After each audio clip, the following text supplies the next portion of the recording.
ဒီလိုဟောက်တက်တဲ့သူတယောက်ကိုအနားမှာရှိနေပြီဆိုလို့ကတော့ညားအိပ်ပျော်ဖို့ခက်ပါလိမ့်မယ်ကိုယ်တိုင်လည်းဟောက်တက်နေရင်ဘေးကလူကိုအနှောင့်အယှက်ဖြစ်စေပါလိမ့်မယ်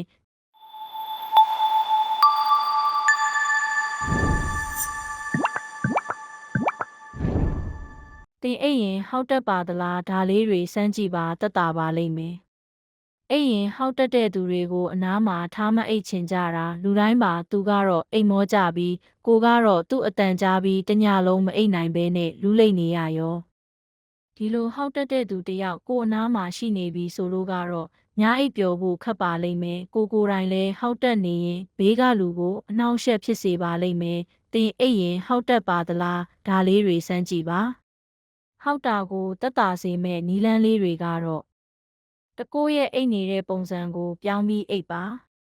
ပက်လက်လန်အိတ်ရင်ရှာကလေချောင်းသားကိုသွားပိတ်နေသလိုဖြစ်ပြီးလေဝင်ပေါက်ကျင်းသွားတတ်လို့ဟောက်တာဖြစ်ပါတယ်ဒါကြောင့်ဆဆချင်းအိတ်တဲ့အချိန်မှာတည်းကစောင်းအိတ်ရင်ဟောက်တာသက်သာပါလိမ့်မယ်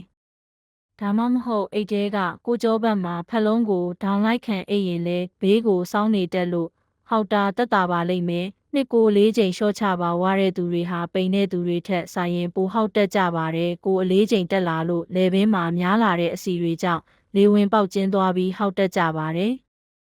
ဝါတဲ့သူတွေကဟောက်တက်တယ်ပေမဲ့လည်းပိန်တဲ့သူတွေကလုံးဝမဟောက်ဘူးလို့တော့မဆိုလိုပါဘူးကိုကပိန်နှုံးကမဟောက်တက်ပဲဝါတော့မှဟောက်တက်လာတယ်ဆိုရင်တော့ကို4ချိန်ရှော့ချလိုက်တာနဲ့ဟောက်တာကိုတက်တာစေမှာပါ3အိတ်ခန့်ဤအရက်မတောက်ပါနဲ့အရက်တို့အိတ်ဆေးတို့ဆိုတာတင့်လေပင်တဝိုက်နဲ့အာခေါင်ကကြွက်သားတွေကိုပြေလျော့စေတာကြောင့်တင့်ကိုပိုပြီးဟောက်စေတတ်ပါတယ်အိယာမဝင်ခင်4နာရီ5နာရီလောက်အလိုတည်းကအရက်တောက်ထားရင်အိတ်တဲ့အချိန်မှာဟောက်တာပိုဆိုးတတ်ပါတယ်4အိတ်ချိန်မှန်ပါစေအိတ်ချိန်လုံလောက်အောင်မအိတ်ပဲအလုတ်ပင်ပန်းပန်းလှုပ်ထားတဲ့သူတွေကအိတ်ရင်ကြွက်သားတွေပိုပြီးပြောဖက်နေတတ်တာကြောင့်အသက်ရှူလမ်းကြောင်းကျင်းသွားပိတ်သွားပြီးပိုဟောက်တတ်ကြပါတယ်ငါးကောင်းပြောင်းလိုက်ပါတင်းအိယာပေါ်မှာရှိနေတဲ့ဓာတ်မတဲတာကိုဖြစ်စေတဲ့ပိုးမွားတွေကြောင့်နှာစေးနှာပိတ်ဖြစ်စေပြီးအသက်ရှူလို့မကောင်းတော့လို့ဟောက်တတ်ပါတယ်ဒါကြောင့်အိယာကိုတန့်တန့်ရှင်းရှင်းထားပါပြောတဲ့ခေါင်းအုံးထက်စာရင်မာတဲ့ခေါင်းအုံးကိုသုံးပါ6ရေဓာတ်ပြည့်နေပါစေ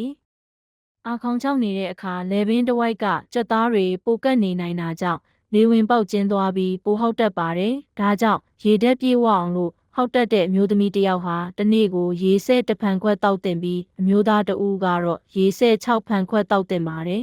။ဒါတွေကတော့ကိုကဟောက်တက်ရင်ပဲဖြစ်ဖြစ်ကိုအိမ်သားတွေဟောက်တက်ရင်ပဲဖြစ်ဖြစ်ဟောက်တာကိုတက်တာအောင်လုပ်လို့ရတဲ့နီလန်းတချို့ဖြစ်ပါတယ်။ဒီနည်းအကုန်လုံးကဟောက်တာကိုလုံးဝမပြောက်စေရင်တောင်တက်တာသွားအောင်လုပ်နိုင်တာကြောင့်စမ်းကြည့်တာမမှားဘူးနော်